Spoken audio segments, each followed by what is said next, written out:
Hello, ladies and gentlemen. Welcome back to the Econ Playground podcast, episode number 5. I'm excited to bring to you guys this week my friend Bryan Rothman.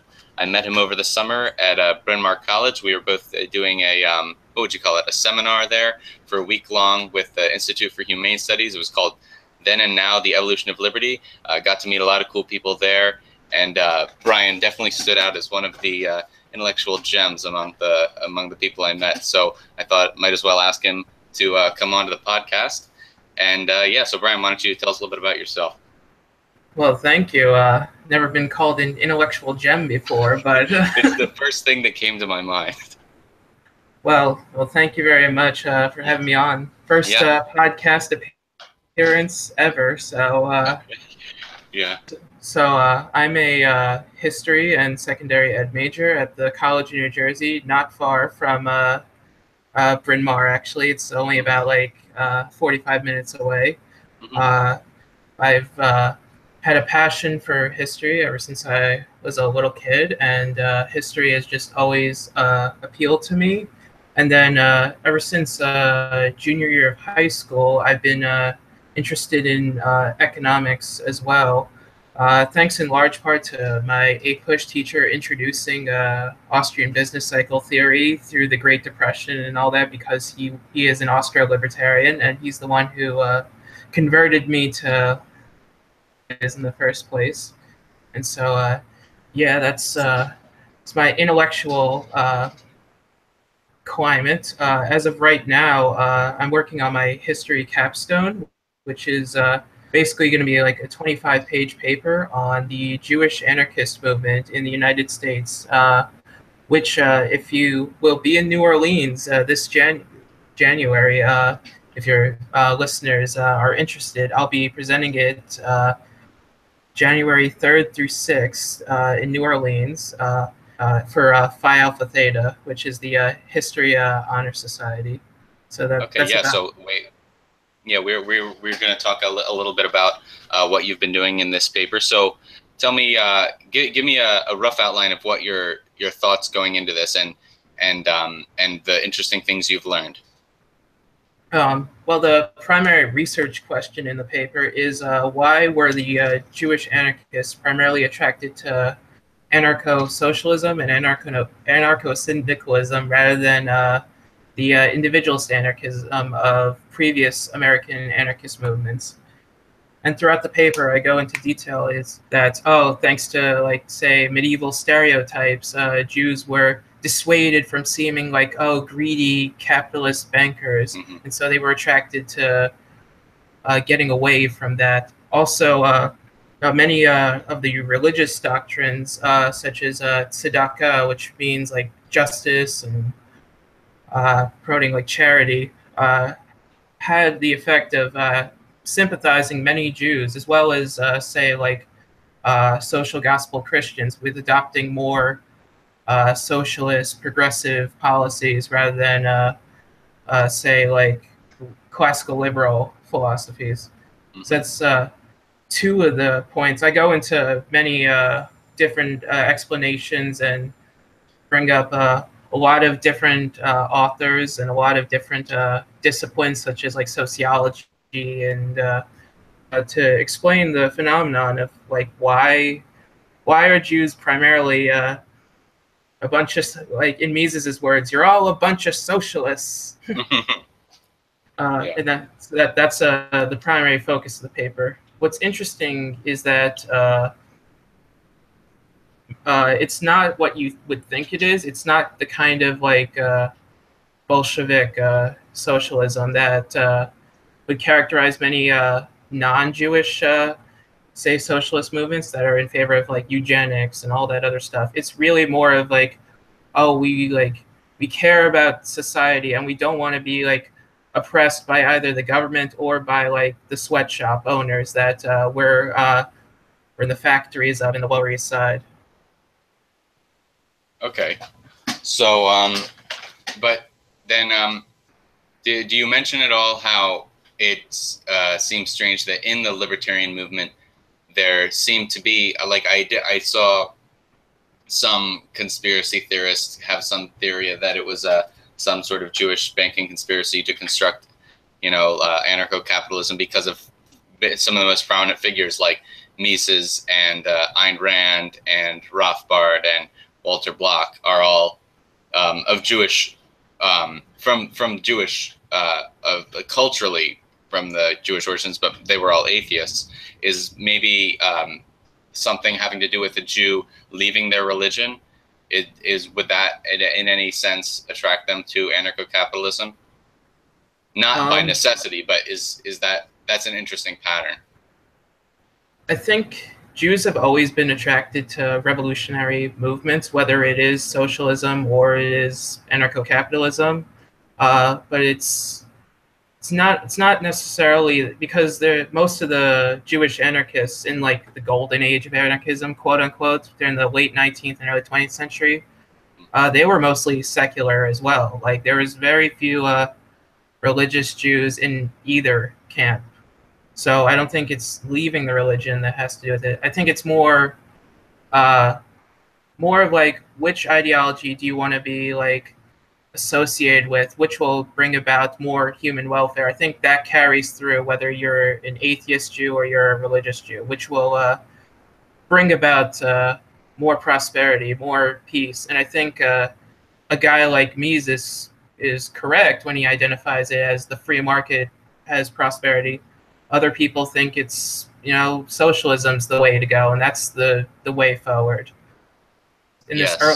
Especially in this earlier time, libertarianism was not exclusively separated from many of the more voluntary socialists, and especially in the United States. So at the time I'm studying, at least, libertarians and socialists are more allies than they are different. It's only in the post-World War I period that you start to see this divergence and this antagonism between the two camps. Could you go more into that divergence, why that happened, you think, and what exactly the nature of the divergence was? Did it have to do something with maybe conservatives or other liberals co-opting these ideas and maybe turning things into like libertarian light or like socialism light, like a Bernie Sanders kind of person or a Gary Johnson kind of person? I guess in my schema, most progressives like Wilson and Teddy Roosevelt are more like traditional like monarchist conservatives because they're basically like a bunch of elitists that want like the state to control everything. Where the split happens in is that many classical liberals sort of like, just like the socialists, were oppressed during World War I, and so they needed like a stronger party to latch onto, and they didn't want to latch onto this new wave progressive stuff, so they latched onto like the more like Southern agrarian conservatives that are like indicative of like the old right and like the, say, like I don't know, like Garrett Garrett and H.L. Mencken types of people, because even though H.L. Mencken himself is a classical liberal, he's much more on the, say, like conservative side of liberalism than he is on the left liberal side. And so many classical liberals in the interwar period sort of like became attached to conservatism, which many socialists were like abhorred at. Like, how could you ally yourself with like the monopolies and the institutions that oppressed us in the pre-Enlightenment era? Like, how it was, they almost saw like liberals as like betraying their own like natural rights, private property kind of thing. I'm talking about the voluntary socialists, of course. I'm not talking about say like the revolutionary Marxists or the Bolsheviks or whatever. I'm talking. Many of the voluntary socialists are like, how can you, because there's oppression even within private systems, and you were allied with us against like governments supporting these monopolies. Like, how can you ally yourself with conservatives? But liberals really didn't have a chance, because in the early 20th century, it was, you're either a statist or you're like a New Deal light kind of guy, and many liberals chose to their message and become more like either Southern agrarian conservatives or like Northeast business conservatives, to like hardcore liberals like Mises and Rand and other. You'll see very few of those kinds of writings in that period of time. It of course has a resurgence thanks because of guys like Murray Rothbard and Ayn Rand and all the post-war libertarians to like come out and say like, oh, we need a resurgence because we've lost our way. As Ron Paul would say, we've lost our way.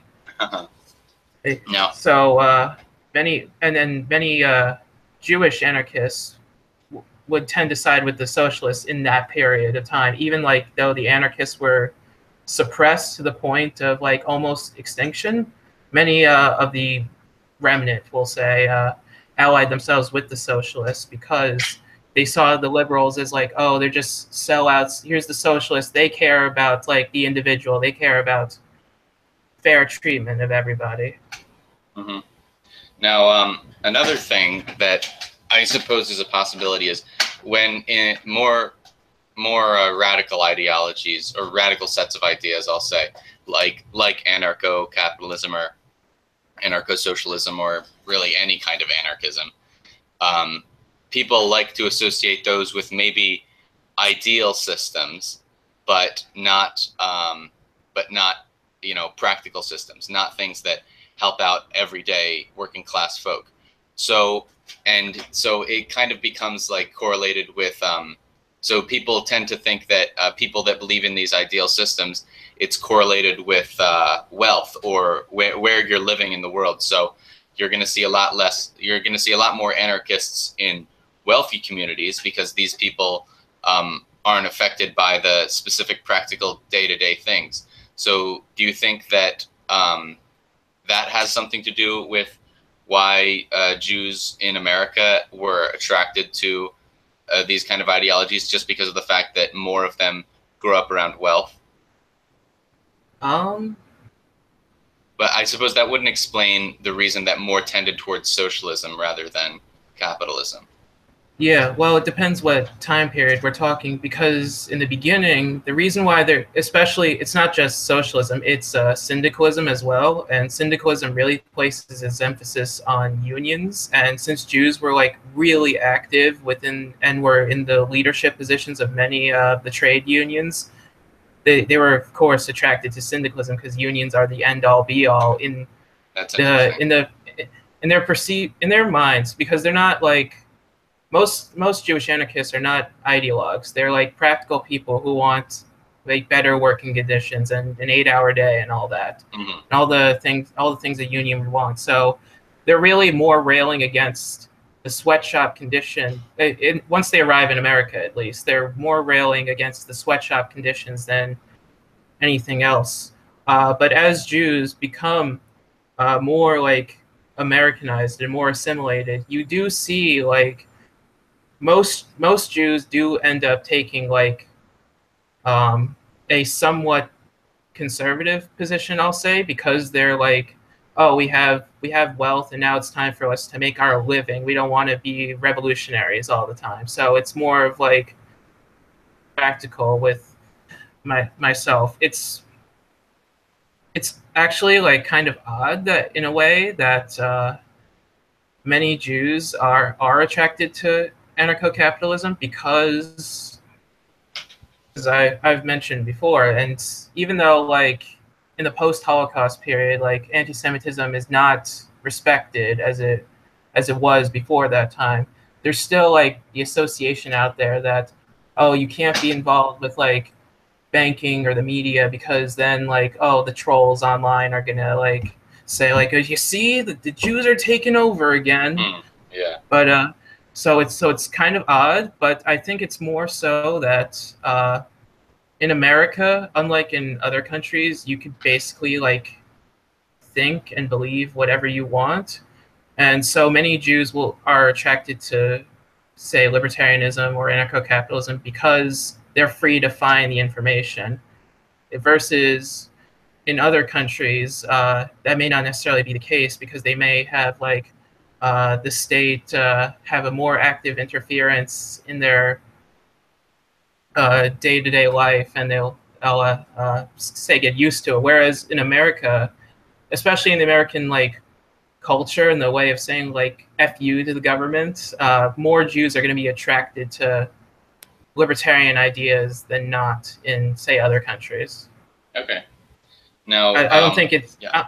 I don't think it's a wealth thing because in America at least recently actually there was a protest against like the government tracking truck drivers. This is a little off topic, but it's relevant.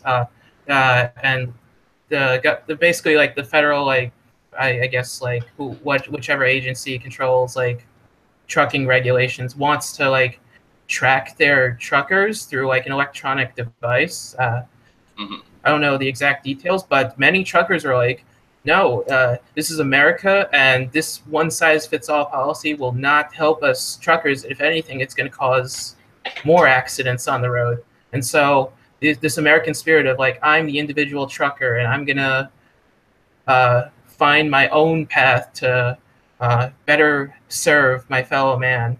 I think that American spirit will carry over regardless of what ideology you choose to find. So that's why even the socialists in America are much more individualists than in other countries where they're much more collectivist. Yeah, that's interesting. And I also want to ask, so we talked a little bit about like some famous Jewish anarcho-capitalists, but is there anyone interesting that you found on the other side, Jewish like anarcho-syndicalists or socialists, and the reasons that they might have gone that way? I think Emma Goldman is probably the most interesting one because in most of her writing, she sounds like an individualist anarchist, but then she'll like turn around and say, "Oh wait, but we need like workers' syndicates and unions and whatnot," and that's like the primary emphasis. But in most of her writing, she's actually like she straddles the line because not only is Emma Goldman like a prominent like anarchist and like it wants to demolish the state, but she's also an ardent feminist. She's also an ardent free lover. She's basically like promoting like liberation in most areas that even most Jewish anarchists wouldn't cover because they were mostly male and they didn't understand the female condition. But what's interesting about the movement as a whole is how many women it attracted. So like Emma Goldman's just the most famous one. There's others like Molly Steimer who when she was scheduled to be deported to Russia, she refused to sign her deportation papers because she was like, well, I'm not going anywhere. America is my home now, and you'll give me my deportation papers from my cold dead hands. And so many women in the movement I find especially fascinating because they seem to take on extra tasks like and will promote freedom from the state more so than their male counterparts. Yes, interesting. Okay, that's all good stuff. Yeah. So if you guys want to hear more about this, Bryan is presenting it. When is that again? It's the conference will take place from January 3rd through 6th. Okay, cool. And okay, now we had another topic that we wanted to talk about. Both of us would call ourselves, to some degree, in some fashion, Austrian economists, or we take we adopt principles of the Austrian school. So I thought that we would compare and contrast our different thoughts and reasons why we've gone that path, and we think that's a good basis for people to put their economic methodologies on, and also what the differences between our views might happen to be. So how about you start off, Bryan, and say what you think it means to be an Austrian? Okay. Well, I think there's really 4 criteria for like anyone who wants to claim themselves to be Austrian. Who aren't aware, Austrian economics is a field of economics. It's not specifically concerned with the country of Austria. It's It's just that many of the founders came from Austria, like Mises and Hayek and Bombewerk and all that. But the four principles, I guess, that guide like all Austrians are one, methodological subjectivism, and that means that we see human desires and means and human achievement of ends as entirely subjective. Like most economists will say, "Oh, let's draw an indifference curve and say we'll have a number to say what how much of this good does this person want versus this good." Whereas the Austrians will say, like, we don't. That's completely like not the way you should do it. Everybody's preferences is subjective, and we don't judge anyone for uh, what their subjective tastes are. Number two is individualism. All Austrians are concerned primarily with the individual as the primary actor in the economy. All individuals. So when we talk about groups, like say, so Walmart raised its prices, let's say. While Walmart's not a real entity, it's just a metaphor for the people like pulling the strings of Walmart. It's each individual actor in Walmart that matters, rather than like the aggregate that we identify as Walmart. So subjectivism, individualism.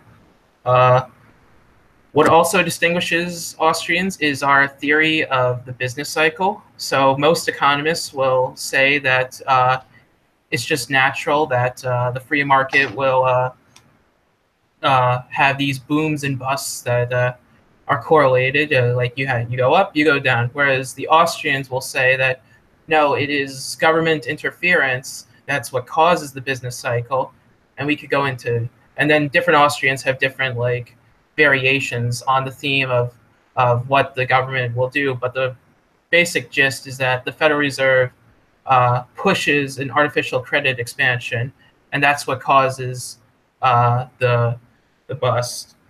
And then finally, Austrians will say that. Let's see, what was the fourth thing? Yeah, Austrians will say that economics as a science is positive rather than normative.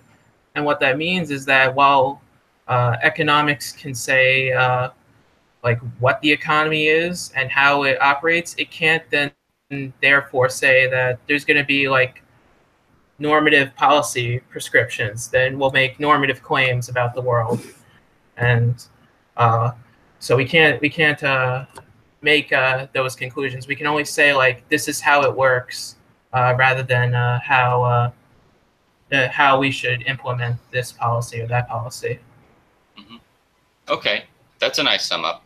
And I'd say that I agree with the first two statements that you made, the methodological subjectivism and both individualism, that, yeah, there's no such entity as a collective. There's no actual thing that you can point to called the common good or the government. It's everything is, at the end of the day, a collection of individual actions. Like, and that's something that I've talked about on previous podcasts and stuff. The school of public choice is derived from applying that principle where it hadn't been applied before, namely to the study of politics and the study of political actors. So yes, methodological subjectivism and individualism. Now, the third thing that you had there, the Austrian business cycle theory, I'd roughly agree with it, but I don't know if I'd call it integral to being an Austrian. It's one of the most prominent features of many Austrian economists' set of ideas, but I don't know if it's necessary to the underlying structure of what makes someone an Austrian. I don't think it's essential to Austrianism.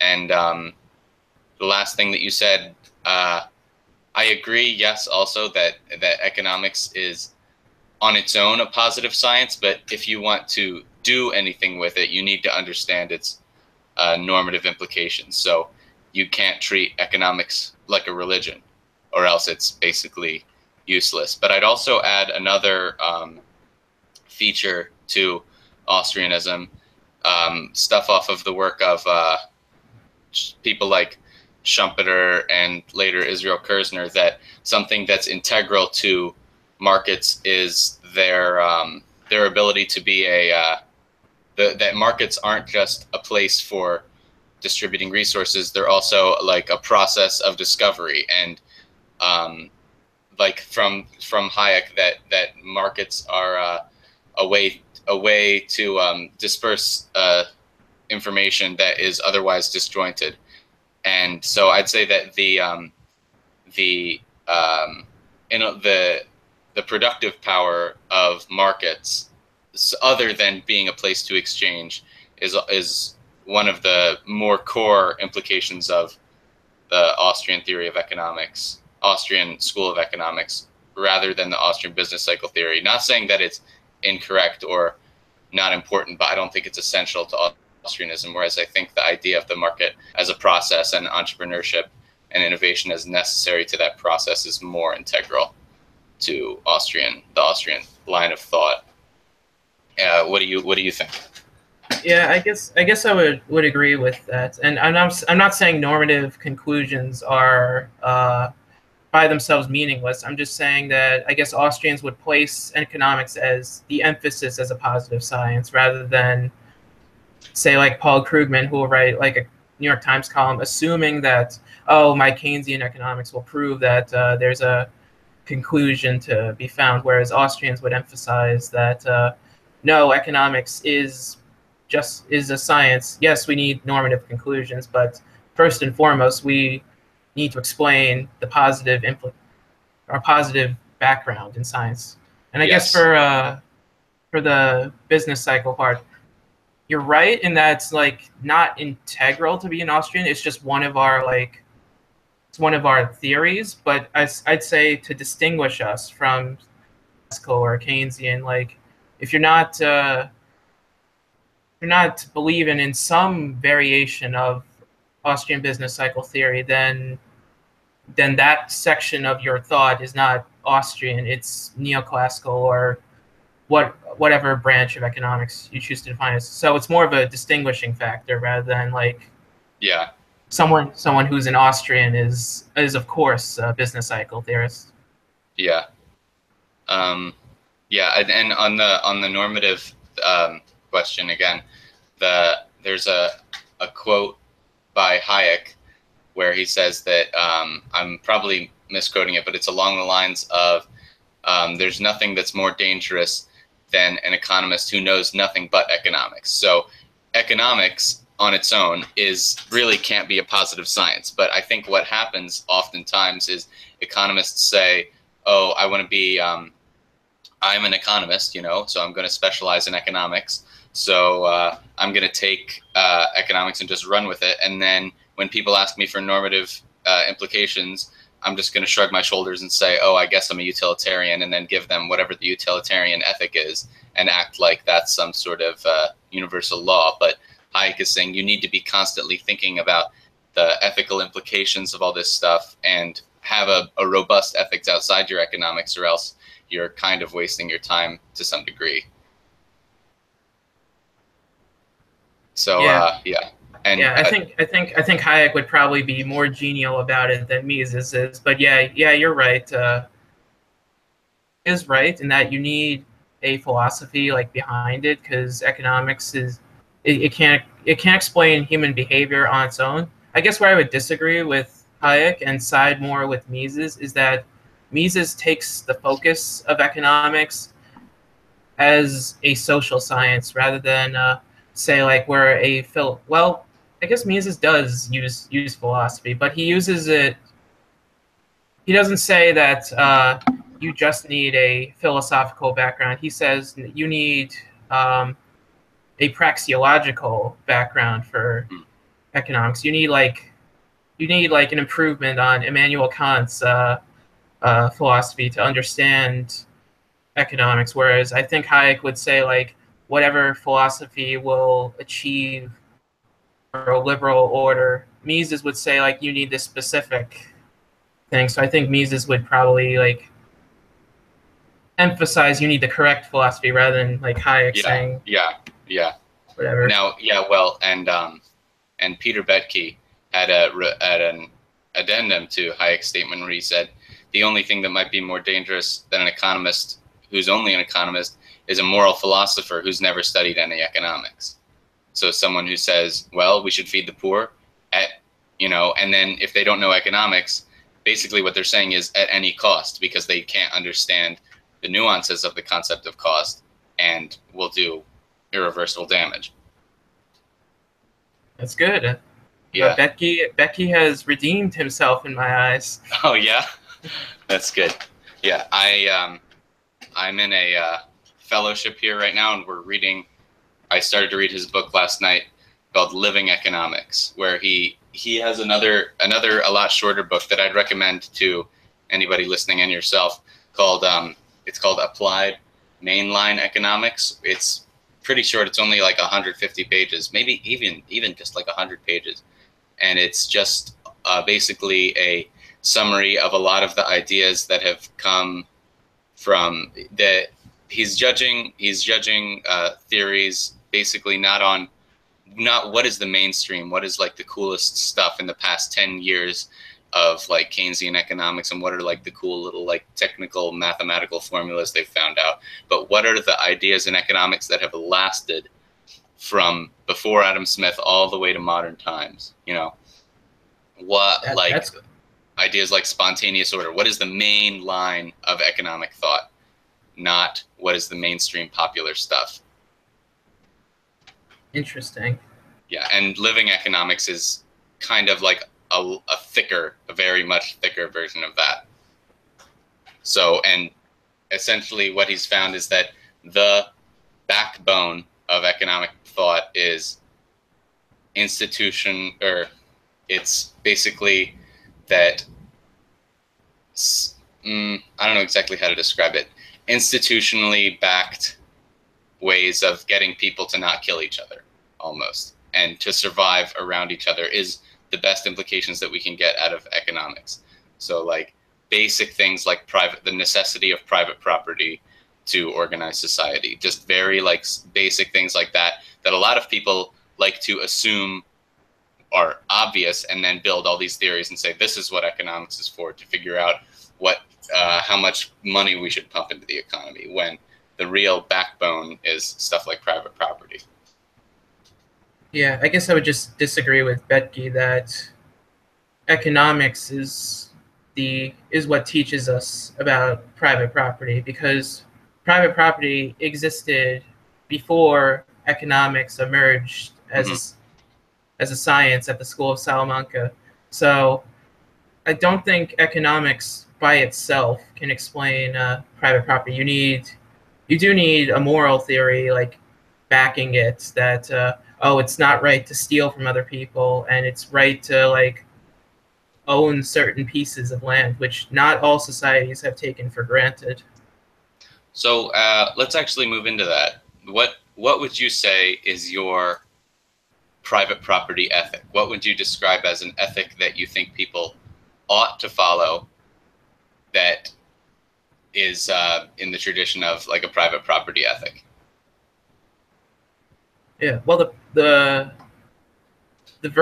theory of private property that I personally subscribe to is Murray Rothbard's theory, which is basically like John Locke without his like proviso that there should be commons. No, Murray Rothbard would say that those who, if you own your body, so it's basically the principle of, excuse my stuttering, it's basically the principle of self-ownership, that if I own my body, I own the things that result from my body, the creative forces that, or the goods and services that I create from my body. I sort of own that. So if I pick an apple off an apple tree, that apple becomes my property.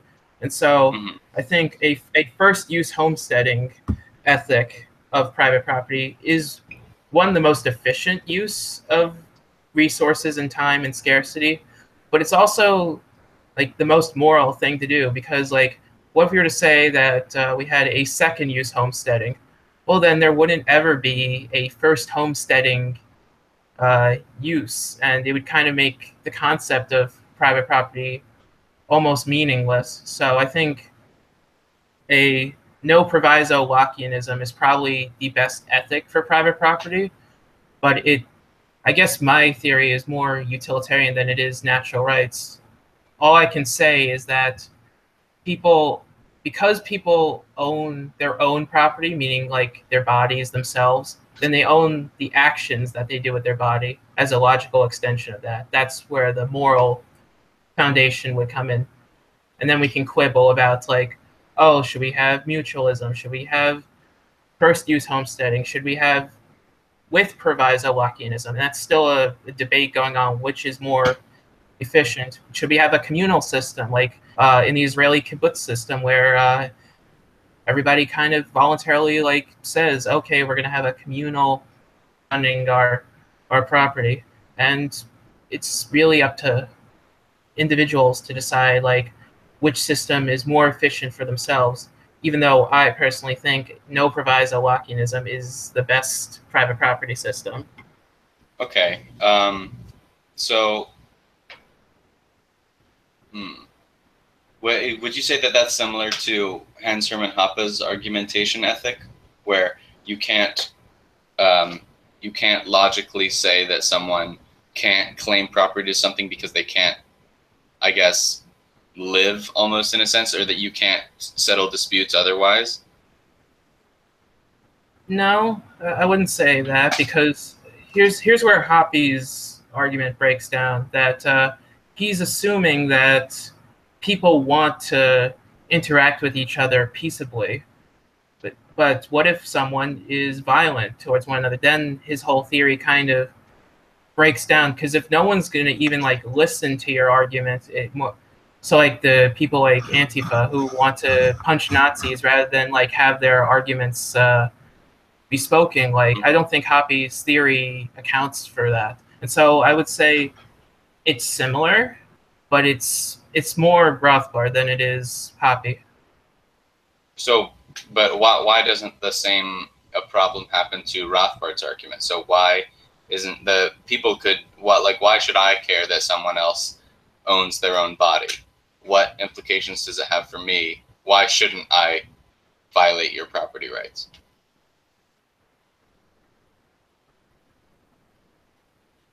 See, this is where James Stacey Taylor would say, like, it doesn't matter. Like, I'll just come in and I'll just stab you and take your property. Mm-hmm. But I guess Rothbard would say that while there are violent people, the principle still stands, because the majority of people will see that you've done the work necessary to, and it's your stuff. And I think because we're a trading kind of species, like, have you read the book The Rational Optimist by Matt Ridley? No, I haven't. Well, Ridley, he's a libertarian. He says that as human beings, we are a trading kind of species, and so we are naturally inclined to trade goods and services with one another. And so private property will emerge, say, spontaneously, that because people have figured out, hey, why don't, because this is your stuff, but I'm trading with you voluntarily, and we don't want to force anybody to either trade or to steal somebody's property, because then that supply of good will just evaporate and we'll all be poorer off. So I think Rothbard would say that is a virtuous ethic because of reasons why you don't want to steal from someone, but if someone does want to steal, they wouldn't be inclined to, because the majority of society will just want to peaceably trade with one another. And it's only the state and those who think like a state that will want to take someone's private property, who don't understand the implications of free trade and free exchange. Okay. Well, I guess let me explain more the position that I'm coming from in terms of an ethic about private property. So I don't know if I don't think I'd go towards the natural rights claim, nor do I think I'd fit in the utilitarian section. It may be more of a virtue ethics or like a pragmatic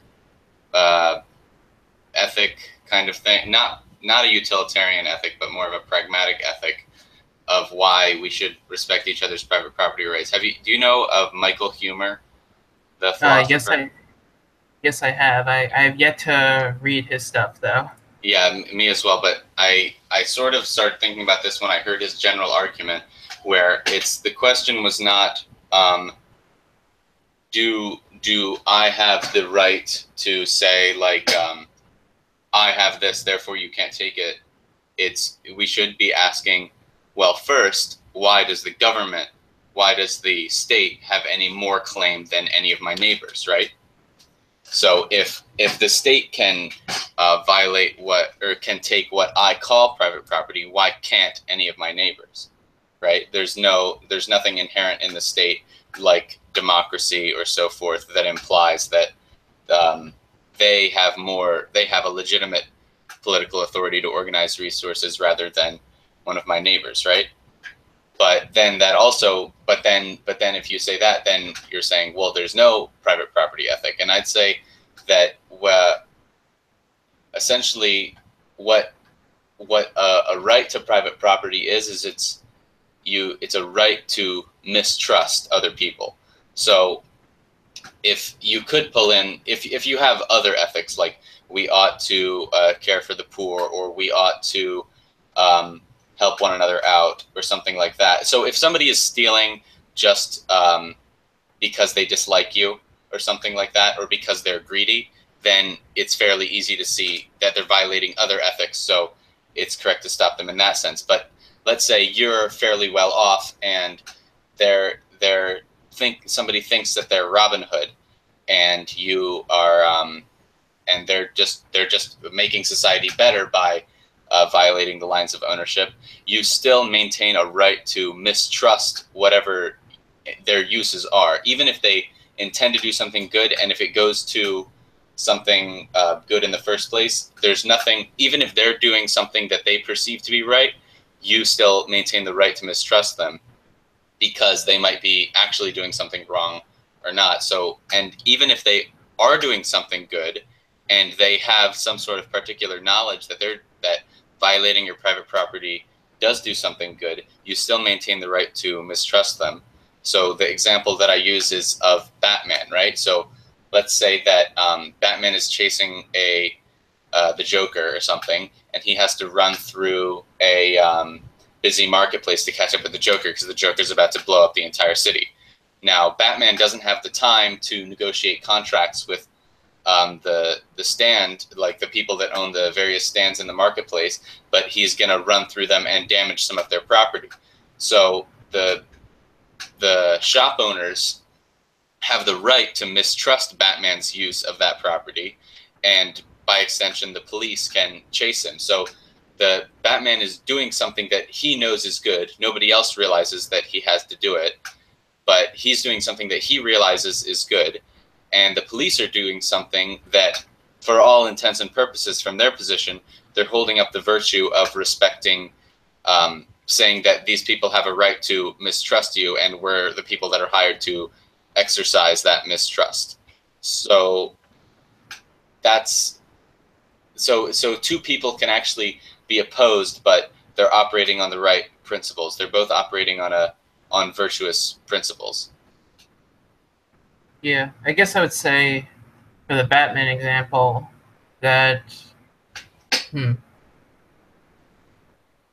well, Batman as a vigilante, he may know what he's doing. He may know that he's trying to save someone, but he's still initiating force against the property of the shops surrounding him. And so the people would have every right to not only mistrust him, but I think sue him for like whatever like compensation they need from Batman. Even though Batman is like this superhero vigilante, like trying to do the right thing, he's still initiating force. And I don't think mistrust is enough to say that, oh, private property is ethical because of mistrust. I think you need like an above theory, like the non-aggression principle, to say, oh, private property is not justified because you're initiating force.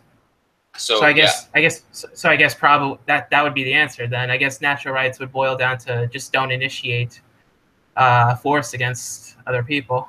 Yeah, I'd say that. So I'm saying that if the non-aggression principle wasn't, so I think that the people can hold the non-aggression principle to its fullest, even if someone can claim that a different arrangement of private property would be better, or certain property rights being violated would be better. So Batman can be completely in his moral right, and somebody that's trying to protect property rights to their fullest is also within their moral right.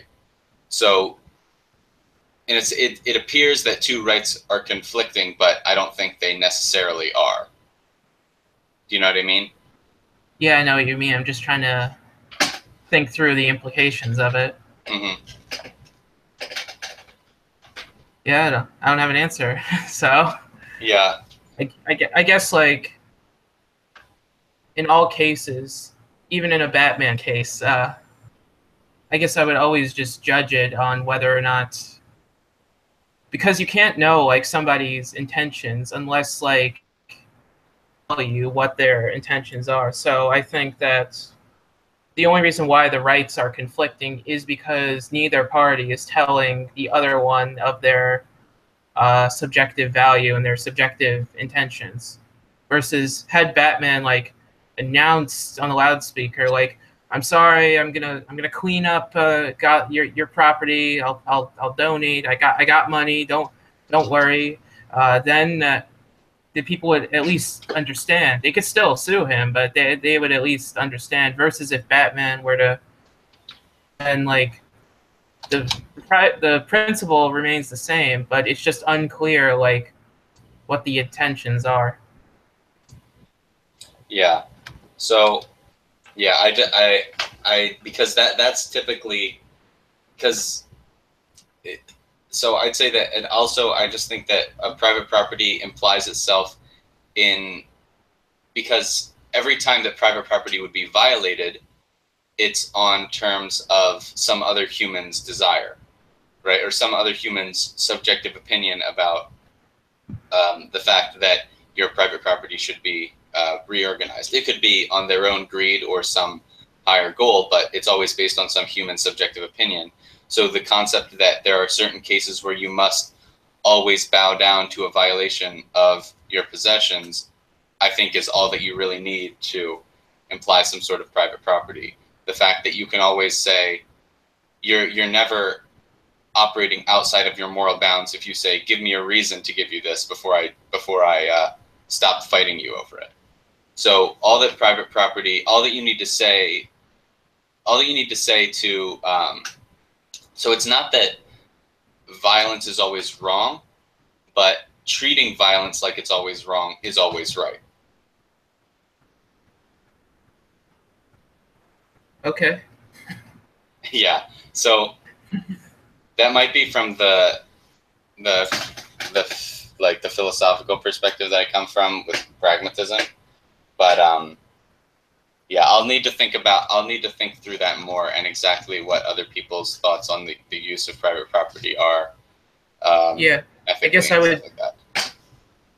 I guess I would say, like, this gets to a larger question of alienability and whether private property is alienable or not. And I would say, like, with Humer's theory, I would say it's more than it is, like, foundational. You know what I mean? So, like, if someone wants to come in and, like, take my property, I would need, like, either a good reason or compensation or whatever, like, thing we can mutually agree on in order for this, like, this game of life to work. And so I think so it's more ancillary than it is foundational would be my thoughts on it.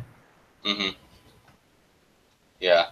Now, yeah, and then well, you brought up alienation, and that gets me thinking about Karl Marx, though. But I don't want to think about that for a little bit. I don't blame you. Karl Marx is one of the few Jews I'm not proud of. Yeah. Yeah, that's interesting. Could you could, if going back to your paper, is that someone to look at as, because I suppose, well, you know what, looking back, the Karl Marx, one of his big like wake up moments in his history was when his father, who was a Jew, converted to Protestantism just so that he could be a teacher in a German school, and that kind of woke him up from it disillusioned him from religion forever. So could at least in the early 20th, 19th century, the fact that maybe many Jews, since they were at a minority religion, were disillusioned with their religion or disillusioned with certain other things, led them to more radical ideologies. I'm switching topics completely, but No, that's it's great. Everything is interconnected. Is what I've found yes, out as a history major. Like yes, everything's connected. oh yes, Um, well, with Marx is interesting in that he's one of these, and I hate to use the term because it's used against so many people that don't deserve it, but he's a self-hating Jew. And so, if you've read, because I heard you in the last episode mention that you've read, like on the Jewish question, yeah, and in that, Marx is basically like using like every argument that the anti-Semites around him are using him. So I don't know if Karl Marx ever identified himself as Jewish or not, mm-hmm. but for someone who's born Jewish to use like the arguments of Sombart and Mar and all that, it's a little despicable, just to say the least. So I think Marx is like the extreme exception. Like most Jews will not go to the self-hating route that Marx was. Most Jews were actually proud of themselves that they were Jewish and that they felt themselves as belonging to a unique community. And that's one of the themes in my paper, is that there's a solidarity between like not just Jewish anarchists but immigrant Jews as well as the immigrants prior to like the wave I'm studying, like the classic Ashkenazi Jews, the Sephardi Jews that came to America were very tight, even though they came from two completely culturally different worlds. These Jews had a tight knit community that, and especially from where especially since it's remarkable because they grew up in different cultures, but they were proud to be ethnically Jewish, even if they weren't religiously Jewish. Mm-hmm. It's like how Italians will say like, oh, I don't follow like all the customs of my great grandmother who came here, but I'm still like proud to be Italian.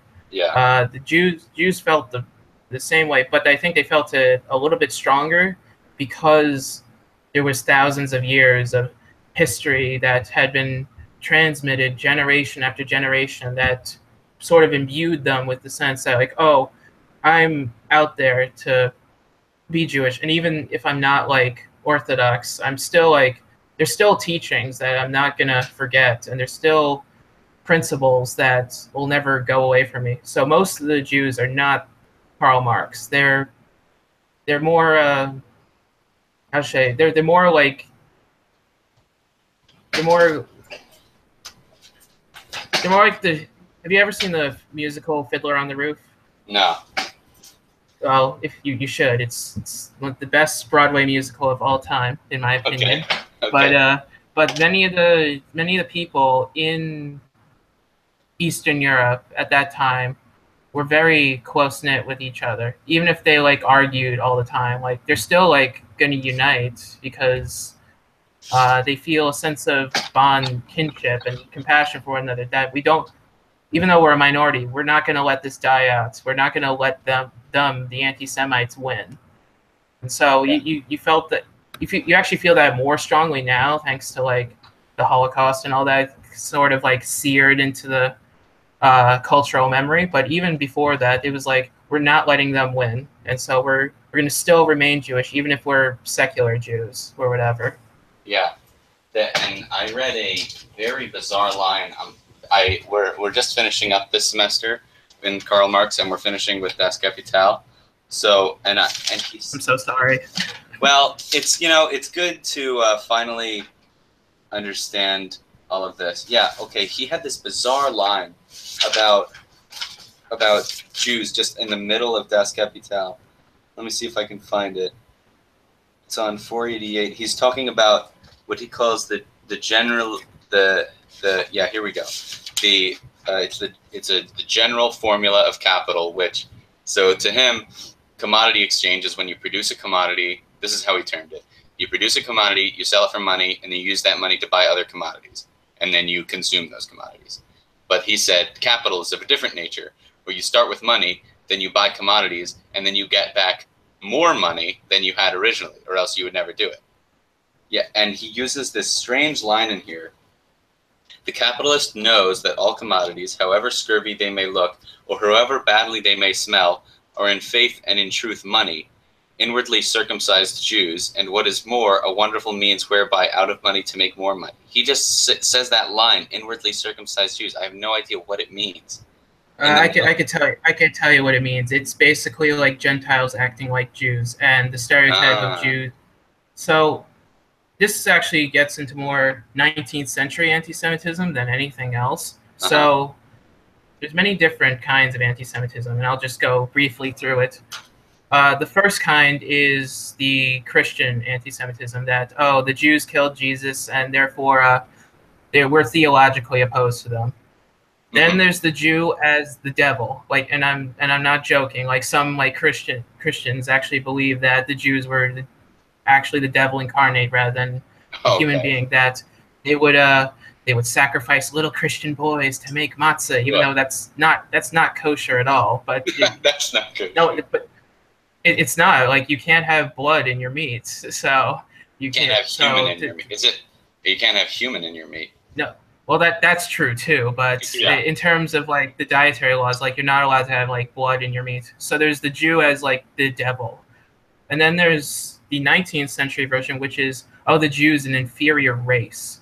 And so in the schema of the time, many thought that it wasn't just Jews that possessed like the greedy characteristics and the inferior qualities, but some Gentiles had been, quote unquote, infected with the Jewish disease. And so what Marx is referring to as these inwardly circumcised Jews is that, oh, they're Gentiles on the outside. They're good, respectable, waspy kind of guys. But inside, they feel like the Jewish mind, the Jewish feelings. And so that's what Marx is referring to. Yeah, that kind of...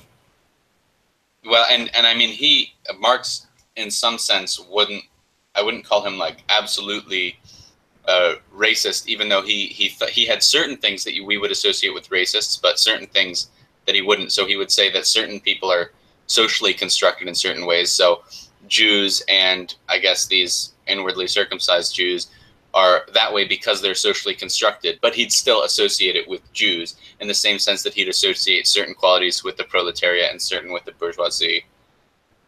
So I don't think that Marx at any point in his career would have advocated for an eradication of the Jews, but he would certainly associate things with Jews which you do not need to associate with Jews. So he was racist in one sense, but he almost wouldn't act on that racism.